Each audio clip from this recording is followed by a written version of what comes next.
Hello, everyone. I'm Juan Williams, along with Kennedy, Jesse Waters, Dana Perino, and Gregory Gutfeld. It's 5 o'clock in New York City. This is The Five.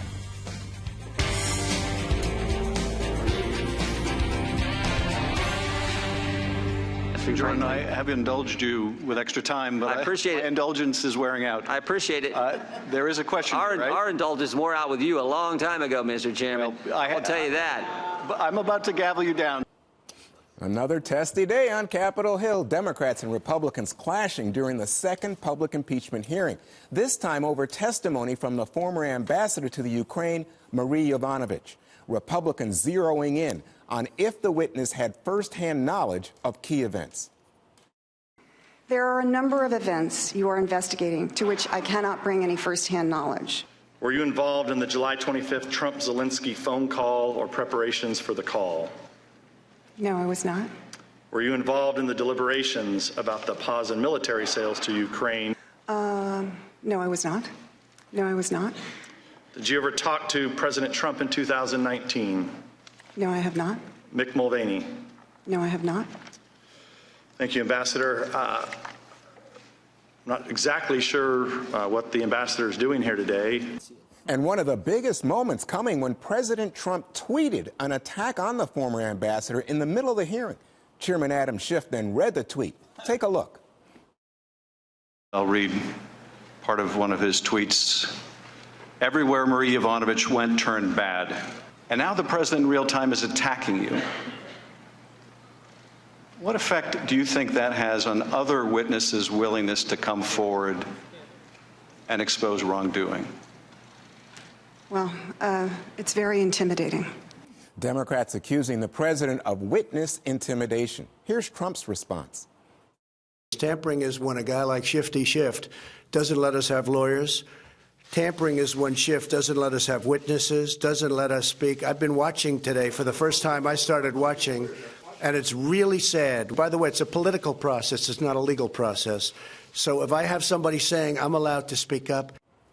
Dana, I was with you all day. We were watching this, and I think Brett Baer said he thought that tweet really changed everything today. Do you think that's an example of Trump being his own worst enemy? Well, I think it changed. It changed. It was like it was the only interesting thing that really happened today. Exactly. Okay? There's that. Many of the members of Congress on the Republican side said, too, that they wouldn't have tweeted that. They didn't like it. But I think that the Democrats, and Adam Schiff in particular, he initially read it because he wanted to make a point. He was trying to say, oh, look, now the president's trying to intimidate you. But she wouldn't have even known about it had he not read it to her. And then I think everyone got a little bit carried away thinking that this was going to be, oh, my gosh, this is another impeachable offense. I don't think so. It probably didn't necessarily help. But I think that that was at 10 o'clock this morning. Then by 4 o'clock, when we finished our coverage, I think it had pretty much dissipated. That was like a pretty fast news cycle. I don't think it ended up being as big a deal. And she's got a diplomat's skill and a diplomat's grace. Like, she's just steady as she goes. She didn't really react too much. She basically, I don't know, if people were tuned in, we'll have to see if they do. But I just didn't think it was all that exciting a hearing. I don't think that anything she said was very damaging to the president. I don't think that anything she said was very helpful to the Democrats. It was just like telling her story over and over and over again. There was the point that Lee Zeldin made. He's the congressman from New York, Republican, who said she was never asked about part of the conversation between Trump and Zelensky on July 25th was President Zelensky saying to President Trump, yeah, I'm kind of glad that she's no longer going to be the ambassador because she had a very good relationship with the previous president, and he had some concern that Yovanovitch wasn't going to be as supportive of him as she'd been of the previous president. And nobody brings it up. But that's not the Democrats' fault. Like, the Republicans are saying, why didn't Schiff bring it up? Well, actually, the Republicans had a chance to ask her, and nobody did. But now her testimony's done, and maybe she's having a drink by now, I hope. I think you said hugging I'm just trying projecting. I need a drink. All right. So Jesse, she said, though, that when the president the earlier transcript was released and the president was revealed to have been talking to the president of the Ukraine about her and said, you know, she's a bad ambassador, she's going to go through some things. She said she did feel, in fact, that she had been smeared. Oh, poor baby. When Obama got into office, he fired all the ambassadors and replaced them at will. He can do whatever he wants. All presidents can. Under Obama, ambassadors were coming back in body bags. Now everyone's upset because one got fired. So what? People get fired all the time. It doesn't make a difference. Witness tampering? Really? Schiff colluded with the whistleblower. That's witness tampering.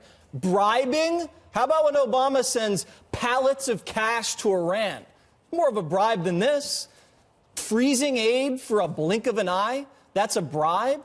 Tweeting is now an impeachable offense. That's witness tampering. Trump says, let's go to court, and then you want to get him for obstruction. They're criminalizing everything. Let me interrupt you and say, look at this sound on tape, and then you can add to your point, Jesse. Okay. Some have argued that a president has the ability to nominate or remove any ambassador he wants, that they serve at the pleasure of the president. And that is true. I have always understood that I served at the pleasure of the president. Yes. Well, listen, they needed something to create momentum after Wednesday, because Wednesday was not good. Wednesday was dull. Only 13 million tuned in. More than twice that tuned in for the royal wedding coverage. You know, and more tuned in for inauguration and Comey and Michael Cohen. This was a little blip. They're going to lose interest very fast, especially after today. They needed a moment. They needed tears. They needed some powerful moment, and that just didn't materialize.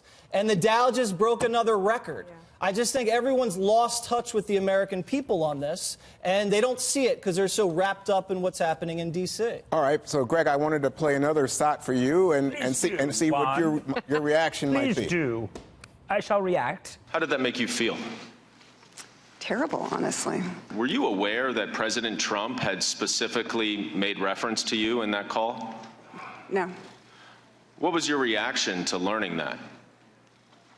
I was shocked, absolutely shocked, and devastated, frankly. What do you mean by devastated? How this has affected you personally and your family. Yeah. It's been a difficult time. I mean, I'm a private person. I don't want to put all that out there, but it's been a very, very difficult time. How has it affected your family?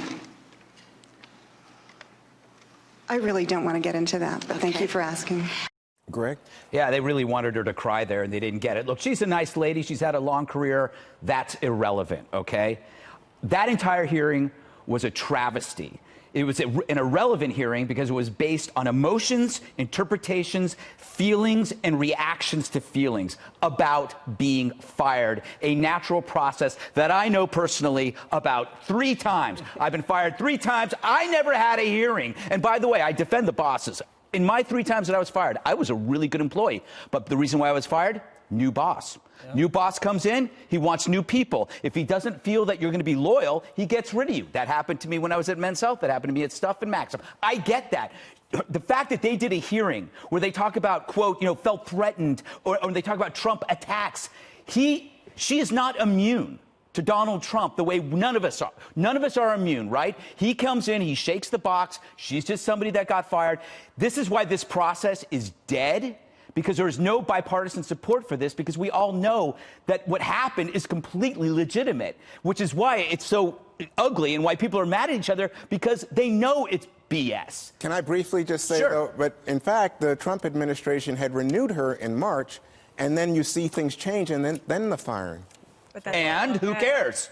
Oh, I thought your point was the new boss, and so we... Yeah, he can do that. Well, he can fire... if she's playing Maroon 5 in The Office, he can fire her. Well, I know, yeah. That would be with cause. That would be with cause. I think that's considered All right, torture. so Kennedy, Yes. so let me look at this from the Trump point of view. So is she the deep state, someone who served the country for 30 years, comes across as a very patriotic public servant? That's the deep state? No, I think she's a career diplomat. I think there are people within the surveillance apparatus that you could categorize as being part of the deep state. I wouldn't say necessarily her, and I think Republicans and Democrats did a good job, not only of showing that she had a very impressive decades-long record, but also that she wasn't fired. She was reassigned, and she's still employed, and she's teaching at Georgetown. I mean, that's pretty great, because if you've been fired and you lose your livelihood and you don't have a paycheck the next week, that sucks. And that's what a lot of Americans can relate to. But but this is what we're talking about. You understand, we're talking about someone's feelings, and I think I would probably be upset if my contract was renewed and then a couple weeks later I was relieved of duty on the next plane out. Of course, but is that a foundation for impeaching the president? No, there was some really weird stuff that went on in this. Has it risen to the level of impeachment? Well, if it has, that's what we should be focusing on, and frankly, we're not. Should the president be tweeting at her mid-hearing? No, it makes him look like a big dumb baby.